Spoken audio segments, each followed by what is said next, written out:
लपंडाव मालिकेच्या आजच्या भागामध्ये इथे आता सखी जायला निघालेली असते, तेव्हा कान्हा तिचा हात पकडतो आणि तिला म्हणतो की सणा कधीही संपू शकत नाही.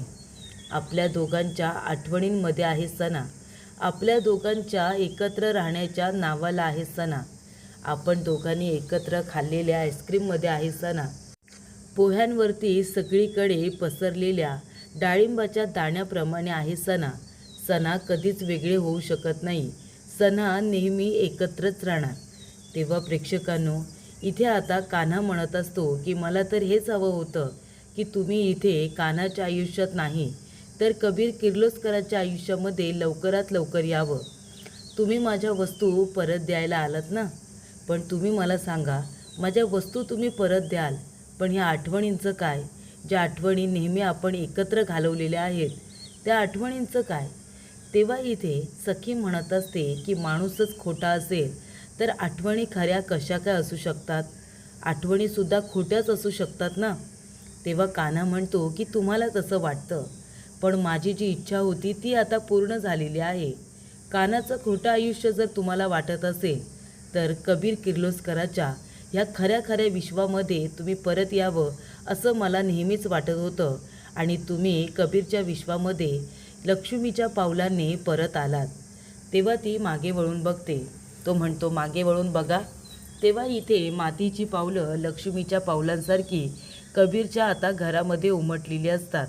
तो म्हणतो की बघितलं, इथे लक्ष्मीच्या पावलांनी तुम्ही कबीरच्या विश्वामध्ये एंट्री घेतलेली आहे आणि मला तर हेच हवं होतं. तेव्हा इथे कबीर म्हणत असतो की हे जे काही आहे सगळं तुमचं आहे. आज ना उद्या तुम्हाला खरं कळणारच होतं आणि तेव्हापासूनची माझी ही इच्छा होती, माझं स्वप्न होतं की तुम्ही कबीरच्या विश्वामध्ये इथे स्वतःच्या इच्छेने येणार. बघा ना, आता आपण काही केलेलं नाही आहे, पण आपण तरीसुद्धा दोघेजण एकत्र आलो. त्यांचं बोलणं कल्पना एका बाजूला उभं राहून ऐकत असते. तेव्हा सखी म्हणत असते, कोणतं विश्व? सांग ना, कुठल्या विश्वाबद्दल बोलतोयस तू?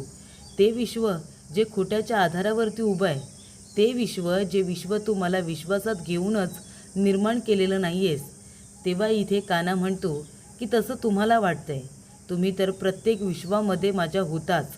जेव्हा जेव्हा मी माझं विश्व निर्माण करण्याचा प्रयत्न केला आहे तेव्हा तेव्हा तुम्ही माझ्या विश्वात होतातच.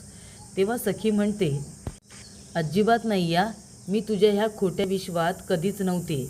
माझा तुझ्यावरती आता विश्वासच राहिलेला नाही आहे, तर विश्वाचं काय बोलतोयस तू कबीर? तेव्हा इथे कान्हा म्हणत असतो की मग कुणावरती विश्वास आहे तुमचा बेबी सरकार? त्या तुमच्यासोबत राहत आहेत खोटाड्या सरकार, त्यांच्यावरती विश्वास आहे का? तेव्हा सखी त्याची कॉलर पकडते आणि म्हणते, एक मिनिट, माझ्या आईबद्दल काही बोलायचं नाही या, मला ते नाही आवडणार. आणि नंतर ती कॉलर सोडते आणि म्हणते, तुझी हिंमत कशी झाली माझ्या आईबद्दल बोलायची? ती माझी आई आहे आणि माझा तिच्यावरती विश्वास आहे. तो म्हणतो, हो का? मग केळे का? डोळे चेक केले? त्यांचे डोळे चेक करा ना आणि मगच त्यांच्यावरती विश्वास ठेवा. ती म्हणते, त्याची गरज नाही आहे, माझ्या आईच्या मनावरती पूर्ण विश्वास आहे. तिने स्वतःला सिद्ध केलं आहे, तिने पण परीक्षा दिली आहे आणि ती त्या परीक्षेत पास झाली. तेव्हा मला कळलं आहे की ती माझ्या आईच आहे. कळलं तुला? मी इथे आंधळेपणाने तिच्यावरती विश्वास ठेवलेला नाही आहे. कबीर म्हणतो, हो का? म्हणजे डोळे न चेक करता तिच्यावरती आंधळेपणाने विश्वास नाही ठेवलात असं म्हणताय का? तेव्हा ती म्हणते, अच्छा, म्हणजे तू काही तिच्यावरती विश्वास ठेवणार नाही आहेस, मनामध्ये शंका तुझ्या असणारच आहे ना. ठीक आहे, मग आपण एक काम करूया, तुझ्या या शंकेचं सुद्धा निरसन करूया. तेव्हा प्रेक्षकांनो, कल्पनाला आठवत असतं की ह्या मुलीला मी कुठे बघितलं आहे? तर हॉस्पिटलमध्ये जेव्हा सखी भेटलेली असते तेव्हा इथे तिच्या मनातली भीती सखीने काढलेली असते, तिला मिठी मारलेली असते, आपल्या ओढणीने कल्पनाचे डोळे पुसलेले असतात. तेव्हा ते सगळं आता कल्पनाला आठवतं आणि कल्पना म्हणत असते की अरे बापरे, ही तर तीच मुलगी आहे जिच्यामुळे मी सुधारते, जिने हॉस्पिटलमध्ये मला सांभाळलं होतं, जिच्यामुळे माझ्यामध्ये बदल होतोय, ही तर तीच मुलगी आहे ना. तेव्हा प्रेक्षकांनो, इथे आता ती मुलगी जर आली आहे तर मग ती माझ्यापासून आता दूर का? तर इथे कान्हा म्हणत असतो की माझा ऐका बेबी सरकार, कारण तिथे आता त्याचा फॅमिली फोटो असतो ज्याच्यावरती त्याने लाल रंगाचा कपडा टाकलेला असतो आणि त्याच्यामध्ये कल्पनासुद्धा असते. तो फोटो सखीने बघू नये म्हणून कान्हा तिचा हात पकडतो आणि तिला त्या बाजूला वळू देत नाही. तेव्हा इथे सखी रागवते, चिडते आणि म्हणते, हात सोड माझा, डोंट टच मी. तेव्हा तो म्हणत असतो की नाही, हे हात सोडण्यासाठी तर अजिबातच नाही आहेत. तेव्हा तिच्या हातातल्या बांगड्या आणि कबीरच्या हातातला दोरा एकमेकांमध्ये अडकलेला असतो. तो म्हणतो, हे नातं नाही तुटू शकत, हे जन्मजन्मांतरचं आहे. ती म्हणते की अजिबात नाही, हे नातंसुद्धा तुटू शकतं आणि आपणसुद्धा वेगळे होऊ शकतो. ते आपले दोन्ही हात बाजूला करते आणि म्हणते की उद्या ये मग घरी, जे काही आहे ते समोरासमोर होईल. दूध का दुधावर पाणी का पाणी. उद्या मी आय स्पेशालिस्टला बोलवते आईचे डोळे चेक करण्यासाठी. मग तर तू काही शंका कुशंका काढणार नाहीस ना. तेव्हा कबीर म्हणतो, ठीक आहे, उद्या आपल्याला कळेलच तुम्ही खरं बोलताय की मी. तेव्हा कल्पना येते आणि म्हणते, काय रे कान्हा, ती मुलगी कोण होती रे. तेव्हा कान्हा म्हणत असतो की आई, त्या मुलीचं आणि आपलं खूप जवळचं नातं आहे, तिचं आपल्या सगळ्यांबरोबरच नातं आहे. तेव्हा कल्पना म्हणते, कसं काय. तेव्हा कबीर म्हणतो, कारण ती माझी बायको या घरची सून आहे, तुझी सून आहे आई. तेव्हा इथे कल्पना म्हणते, हो का, म्हणजे ही तीच मुलगी आहे जिच्यामुळे मी बरी होते, बरोबर ना. तेव्हा ती तुझ्याबरोबर नाही राहत का.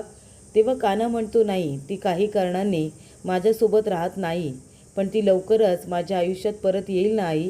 तेव्हा कल्पना म्हणते, अगदीच, मला पूर्णपणे खात्री नाही तर विश्वास आहे की एक ना एक दिवस तुम्ही दोघेजण एकत्र नक्की येणार.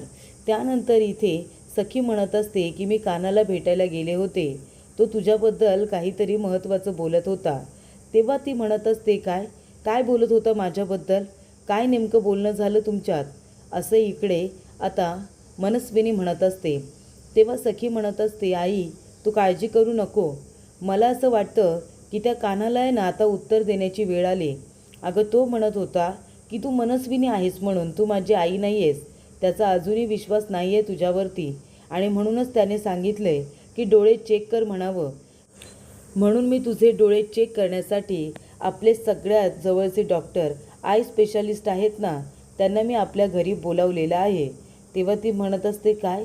तेव्हा इथे सखी म्हणते, आई तू घाबरू नको, तुला घाबरायची काहीच गरज नाही आहे.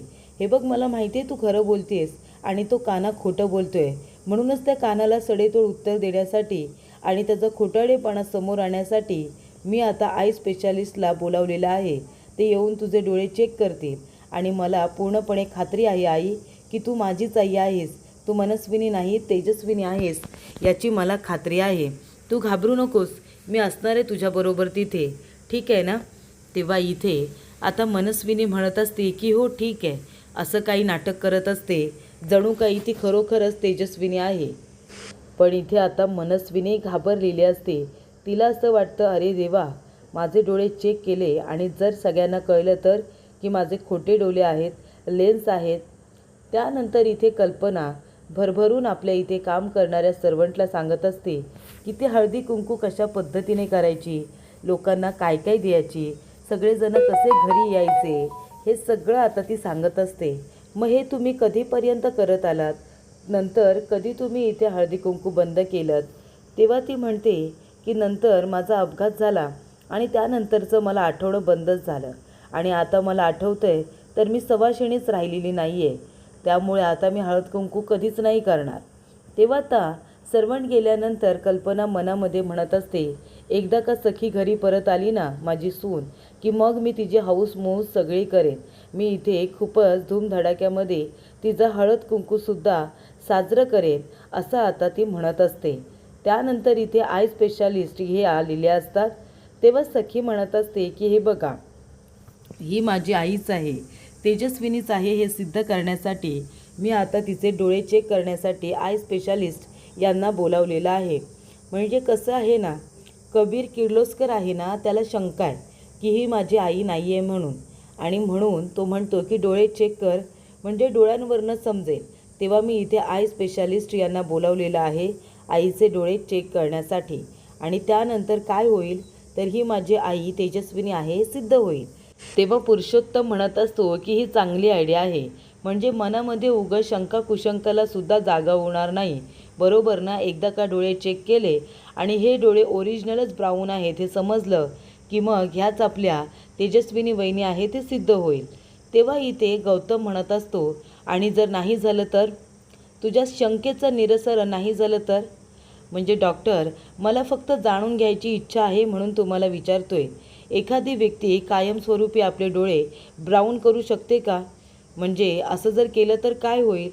तेव्हा इथे मनस्वीने आता घाबरलेली असते गौतमच्या या आता प्रश्नाला. तेव्हा किरण म्हणत असतो, पण मला तुला एक विचारायचं आहे काना. म्हणजे बघ, तुला काय वाटतं, जर एखादी व्यक्ती जिचे आता डोळे निळे असतील आणि तिला जर ब्राऊन करायचे असतील तर ती परमनंटली तिचे डोळे ब्राऊन करू शकते का? काना म्हणतो, हो करू शकते. ती व्यक्ती परमनंटली आपले डोळे ब्राऊन करू शकते, पण त्यामुळे धोका असतो. मी आपले आय स्पेशालिस्ट आहेत ना, त्यांना मी विचारलं, त्यांनीच मला सांगितलं की एखाद्या व्यक्तीचे डोळे निळे असतील आणि त्यांना परमनंटली ब्राऊन करायचं असेल तर ते करू शकतात, पण त्याच्यामध्ये धोका असा असतो की एकतर त्यांना कायमस्वरूपी अंधत्व येऊ शकतं किंवा एकतर त्यांचे डोळे जाऊ शकतात, डोळे आपले डॅमेज होऊ शकतात. म्हणजे याच्यावरून एकच सिद्ध होतं की जर डोळ्यांच्या बाबतीत काही करायला गेलं तर अंधत्व येऊ शकतं. तेव्हा इथे कबीर आता जे सांगतो ते ऐकल्यानंतर किरण म्हणतो की याचा अर्थ जर असं सरकारने केलं तर यावेळेला तू जिंकणार आहेस आणि इथे सरकार हरणार आहे, बरोबर ना कबीर? तेव्हा इथे आता कबीर जिंकणार आहे असं किरणला वाटत असतं, पण इथे सरकार आहे ती सरकार सगळं काही मॅनेज करायला सुद्धा मागे पुढे बघणार नाही. आणि त्यानंतर प्रेक्षकांनो, इथे आता कबीर आलेला असतो, डोरबेलचा आवाज आलेला असतो आणि ह्या डॉक्टरांनी सुद्धा गौतमला तेच सांगितलेलं असतं की जर इथे कायमस्वरूपी डोळे ब्राऊन करायला घेतले तर आपले डोळे डॅमेज होऊ शकतात किंवा कायमचं अंधत्व येऊ शकतं. त्यामुळे तसं केलं जाणार नाही, त्याच्यामध्ये खूप मोठी रिस्क असते. त्यानंतर प्रेक्षकांनो, इथे आता कबीर आलेला असतो. कबीरबरोबर त्याची सिक्युरिटीसुद्धा असते, तीसुद्धा त्याच्याबरोबर आता घरामध्ये येते. त्यानंतर कबीर त्यांना खुणावतो आणि त्यांना बाहेर जायला सांगतो जेव्हा त्याला कळतं की त्याला तिथे धोका नाही आहे. आणि त्यानंतर इथे वेदू पाणी घेऊन आलेली असते. तेव्हा इथे वेदूला लगेच सखी म्हणते की त्याला पाणी वगैरे द्यायची गरज नाही आहे, कारण तो काही आपल्या घरातला पाहुणा नाही आहे, नाही घरातला मेंबर आहे, तर त्याला पाणी द्यायची गरज आहे. त्याचं इथे काम आहे, तो काम करेल आणि आल्या पावली परत निघून जाईल, तेव्हा त्याला पाणी वगैरे द्यायची गरज नाही. मीनाक्षी आणि पुरुषोत्तम दोघे आता कानाला म्हणत असतात की तुला तर इथे आम्ही सहनच करणार नाही, तुझी सावलीसुद्धा या घरावरती पडायला नको, तू आम्हाला कसं फसवलंस. माझं जर आता शक्य असतं ना तर मी या घरातून तुला हकलून दिलं असतं, तुझी ही सावलीसुद्धा या घरावरती कधी पडू दिली नसती, कळतंय का? तुझी हिंमत कशी झाली रे आमचा विश्वासघात करून इथे येण्याची? आत्ताच्या आत्ता हे सिद्ध झालं ना की ह्या आमच्या वहिनीच आहेत, मग बघ तुझी काय अवस्था करतो ते, पुन्हा या घरामध्ये येण्याची हिंमत नाही करणारच तू. तेव्हा काना म्हणतो, बास बास झालं, एक काम करा, कमी बोला नाहीतर तोंड बंद ठेवा आणि हे जे काही बोलताय ना ते लक्षात ठेवा, कारण जेव्हा हे सिद्ध होईल ना की ह्या तुमच्या वहिनी आहेत ना त्या खरोखर तुमच्या तेजस्विनी वहिनी नाही आहेत, तेव्हा हे सगळी वाक्य या तुमच्या सरकारसाठी तुम्हाला वापरायची आहेत, कळलं ना? त्यासाठी आता माझ्या विरुद्ध जास्त काही बोलू नका, तुम्हाला जेवढं परवडेल ना तेवढंच बोला, असं इथे आता सरकारच्या समोरच कबीरने पुरुषोत्तमला सांगितलेलं असतं. तेव्हा इथे सखी म्हणते, डॉक्टर चला आता वेळ वाया न घालवता तुम्ही लवकरात लवकर आईचे डोळे चेक करा आणि हे सिद्ध करा की ते डोळे खरे आहेत आणि ती माझी आई आहे. तेव्हा प्रेक्षकांनो, इथे आता ती चांगलीच ॲक्टिंग करत असते. डॉक्टर म्हणतात की तुमची चीन आहे ना, तुमची हनुवटी, ती आता ह्या टेबलवरती ठेवा. आणि तशी ठेवल्यानंतर इथे आता डोळे व्यवस्थित चेक केले जात असतात. डोळे व्यवस्थित आता चेक करत असताना डॉक्टर आता इथे व्यवस्थित रिपोर्ट देणारसुद्धा असतात. कानाला वाटत असतं की हे डोळे तर खोटेच आहेत, हे लावलेली लेन्सच आहे आणि तीसुद्धा प्रेक्षकांना दिसत असते की ती लेन्स आहे म्हणून. पण आता सांगणार कसं? कदाचित इथे आता जे काही तिने केले किंवा जे काही ती खोटं वागते त्याच्यामध्ये डॉक्टरसुद्धा सामील झाले असतील. सखी असू दे, कान्हा असू दे, सगळेजण आता निकालाची वाट बघत असतात, रिझल्टची वाट बघत असतात. तेव्हा इथे आता रिपोर्ट हातामध्ये आलेला असतो. तेव्हा कान्हा म्हणत असतो, काय मग काय आहे रिपोर्टमध्ये? ह्या सरकारच आहेत हे आलं असेल ना रिपोर्टमध्ये, यांचे डोळे खोटे आहेत हेच तर आलं असेल. डॉक्टर म्हणतात नाही, डोळ्यांचा रिपोर्ट आला आहे आणि यांचे डोळे खरे आहेत असं सिद्ध झालं आहे. प्रेक्षकांनो, इथे आता मनस्विनी अशी ॲक्टिंग करत असते की तिला खरोखर खूप मोठा धक्का नाही बसला आहे, जे खरं आहे ते समजलं आहे असं तिला वाटत असतं. पण शेवटीला मनस्विनी खोटंच बोलत असते, ती खोटाडीच आहे. तिने हे डोळ्यांच्या बाबतीत जे काही केले ते नाटकच आहे. हे आता लवकरच कबीरला सिद्ध करावं लागणार आहे. सखीने विश्वास जरी ठेवला असला तरी कबीर विश्वास ठेवायला तयार नाही आहे. तर पुढील भागामध्ये इथे आता तिच्याबरोबर सरकार आलेली असते आणि ती सखीला म्हणत असते की ऐक माझं सखी, हे बघ आता थोडाही वेळ वाया घालू नकोस. ज्या माणसाने तुझा विश्वासघात केला आहे त्याच्याबरोबर राहायची गरज नाही. हे घे डिवोर्स पेपर, जा आणि कानाचे याच्यावरती आता डिवोर्स पेपरवरती सही घेऊन ये आणि कायमचं नातं संपव. हे डिवोर्स पेपर त्याच्या तोंडावरती फेकून मार. तेव्हा सखी येत्यारी म्हणते, हे घे काना डिवोर्स पेपर, मी सही केली आहे, तू सुद्धा सही कर आणि मोकळं कर मला. तेव्हा काना तिच्या हातातून डिवोर्स पेपर घेतो आणि त्याच्यावरती लगेच सही करून ते सखीला देत असतो. सखीला आता त्याचंही वाईट वाटत असतं. तिला वाटत असतं की कान्हाने काही न विचारता काही न बोलता डिवोर्स पेपर माझ्या हातातून घेतले आणि सहीसुद्धा केली. तेव्हा तिला या गोष्टीचं वाईट वाटलेलं असतं आणि तेव्हा इथे तिने सांगितल्या कान्हाने ऐकलेलं असतं आणि डिवोर्स पेपरवरती सही करून तो मोकळा झालेला असतो.